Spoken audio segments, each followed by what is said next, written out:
There are so many restaurants in Las Vegas, everything from street food all the way up to fine dining, but which ones are the best?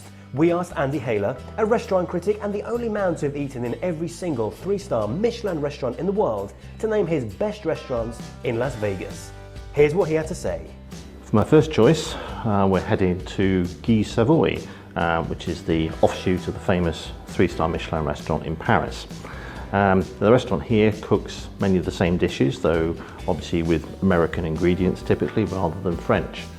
A dish that I particularly enjoyed actually was the very final stage of the meal, where they bring out a sort of dessert chariot in a real old-fashioned style.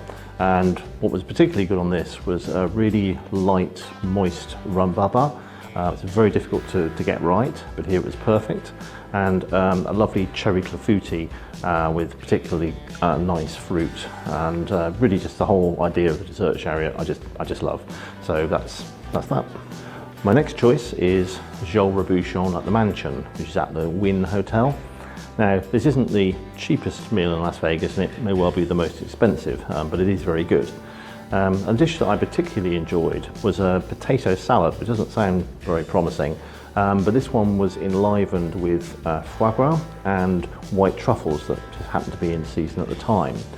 The balance of the sort of humble potato salad with radish and lettuce just seemed to work really well with the lovely liver flavour and the sort of scent of the truffles. So this is a good example of the kind of cooking there. Our video will continue in a few seconds, but before we move on, have you ever tasted reindeer heart? Do you know where to find the best sushi in the world? Or which 3-star Michelin restaurant lets you listen to your food? Foodies TV offers you the best videos about the best restaurants around the world. So don't forget to subscribe to our channel and enjoy watching the rest of our videos. For my next choice, we head away from the strip and down to a much less glamorous location in a little strip mall. And the restaurant is called Aburia Raku, and it's a Japanese sort of izakaya, kind of a pub that serves food. And in particular, they specialise in charcoal grilling.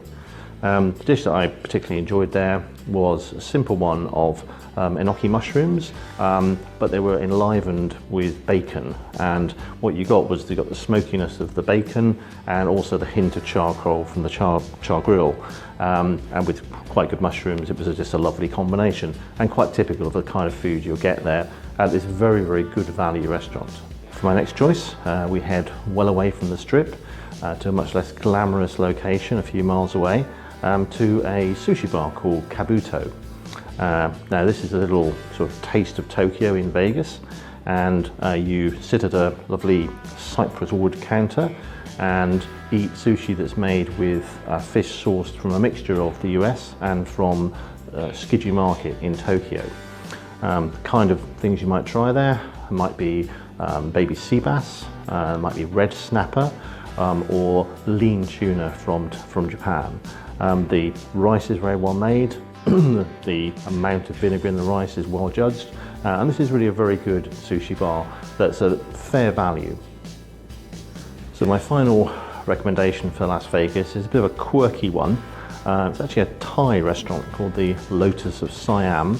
It's well off the strip, and the food is good, and you can get classics such as som tam spicy salad and quite good pad thai noodles. But in fact, the real reason people come here is actually for the extraordinary wine list, which has no less than 80 pages of German Riesling. It's one of the most extensive that I've ever seen, all very, very fairly priced. So you can have some very pleasant Thai food while drinking some absolutely glorious Riesling. That was Andy's best restaurants in Las Vegas. Head over to Foodies TV, where we've got reviews from lots of other cities, as well as some very special Michelin reviews, including the best desserts, the most beautiful dishes, and even the most bizarre dishes. So continue to watch and enjoy Foodies TV.